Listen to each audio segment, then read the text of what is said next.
Wait till I tell you about this algae chandelier. That is Exhale, and she is made up of leaf modules, which contain algae that takes in sunlight and CO2 and breathes out oxygen, just like real leaves. The copper structure is what moves water and stuff around in the leaves to keep the algae happy. Now, this is the daughter of Julian Melchiorri, who also came up with the silk leaf, which worked by suspending chloroplasts in silk protein. But unfortunately, it only lives for about a day, which I assume is how we got here to this regulated system. Julian is envisioning architecture with these modules and go off, king.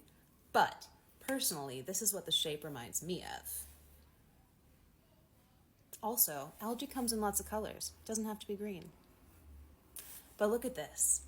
This room is being illuminated, purified, and frankly, blessed by this giant, gorgeous, robotic organism. Unbelievable.